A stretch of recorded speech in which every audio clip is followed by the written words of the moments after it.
In the name of the Father, and of the Son, and of the Holy Spirit, one God. This Sunday, October 3rd, the Gospel's from St. Luke.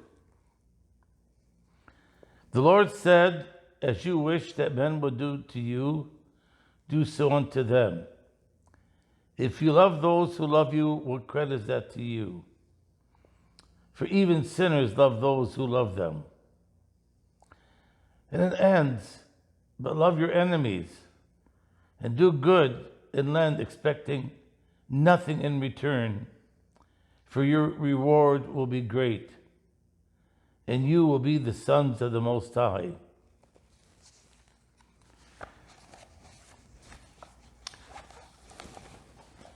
We live in a world which is so different from the one that our parents grew up in,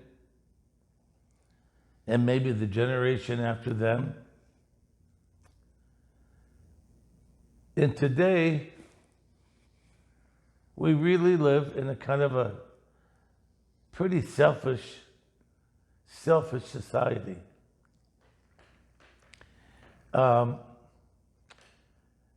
Young people who've never suffered anything have little idea of what it is, one, to suffer, and number two, to reach out to those who are suffering, and to give.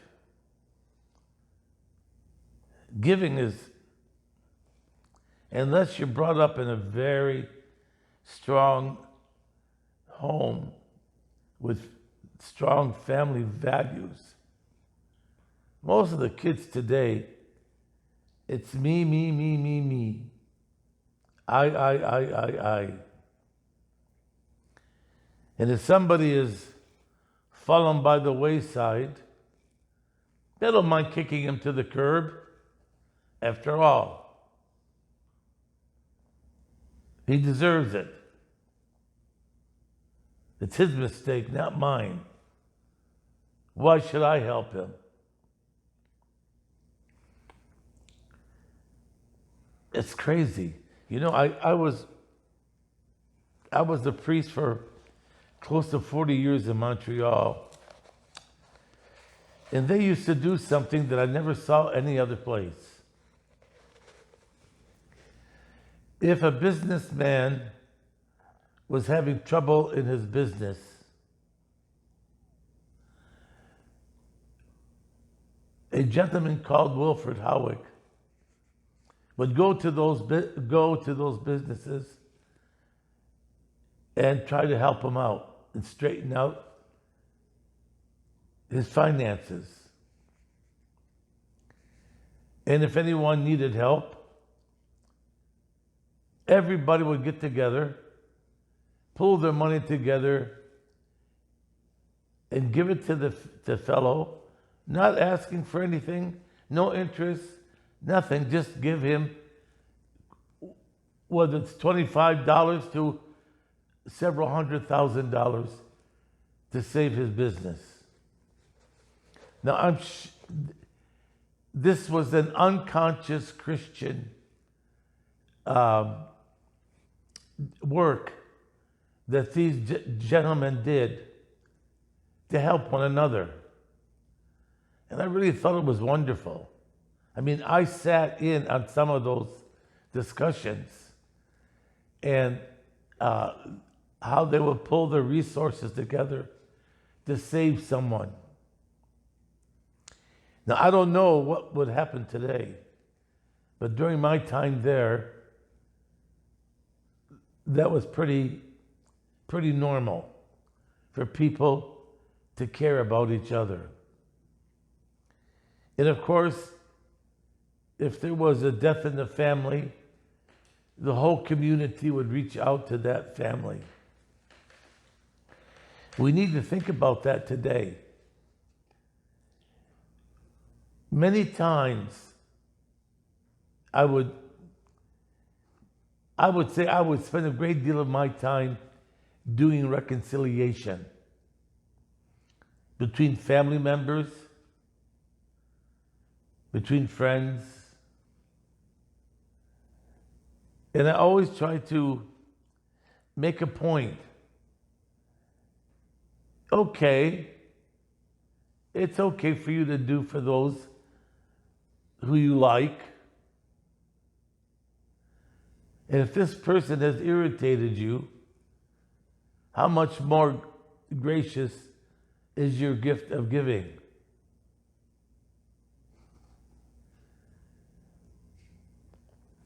Today, in our society today, and my God, you see what's going on in the world today, and what's happening in the United States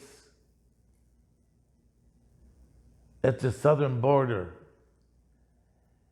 what's happened in Afghanistan. Lives are snuffed out without even a thought. We have no Christian philosophy anywhere in the world today. Lives are precious. But the powers that be, with utilitarian philosophy, we're there to be used or to be governed. The sense of people's humanity has been lost. There's two kinds of young people today that I've noticed. Either they're the destroyers, as we saw in Oregon, and elsewhere in the United States last summer, or the builders, the young people who take life seriously and who want to give of themselves and give to others. Unfortunately, in our universities and our schools today, the idea of a professor or a teacher being a moral influence on the students is absent. They're subjects to be preached to about the values of socialism. So our kids graduate, and they're still searching, some of them, unless they've had strong discussions with their families. And if you have a grandparent close by or living with you, they will tell you how everyone helped everybody else during hard times in the Middle East. And I heard a remark the other day. Someone said during the beginning of the pandemic, everybody was helping everybody else. But now, it's gone. No one is helping anybody. It's everyone for themselves. Save your own neck.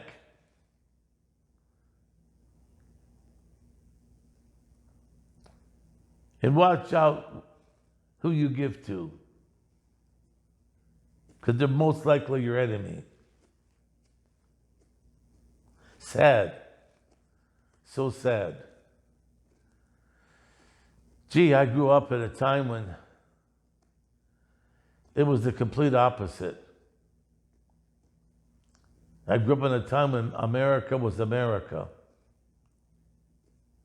And not only our churches, but the schools and the government understood the value of the human interaction, and that how blessed it is to reach out and give to our brother and sister no matter what. I always had a philosophy like this. When you give, you don't know how it will come back to you. It may not be from the person that you helped, but it'll come back to you through the most surprising means, without any expectation of wanting something in return. You know how beautiful that is? To reach out to someone that you know has not been your best pal, and you know that they're hurting in some way, and you just do something wonderful for them. Oh my God, what a feeling it is. And you don't expect anything in return. But you know what? First of all, God sees. And secondly, you will receive something when you least expect it from someone from whom you least expected it from. The fundamental for a Christian philosophy of life is giving. Giving. And not giving. You remember that gospel story about the widow who gave Jesus a penny? The widow's mite? And how Christ thought that was magnificent?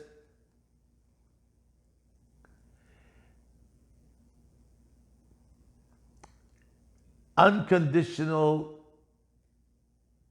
love and unconditional giving is truly transformative. More later. Father, Son, and Holy Spirit, one God. If you like this video, please hit the thumbs up button on your iPad, your iPhone, or whatever. Put also the subscribe button. Please subscribe. And push the notification so you'll know when we do these videos, when they come out. Thumbs up, subscribe, notification. Remember those three things. And I'd be very grateful. God bless you.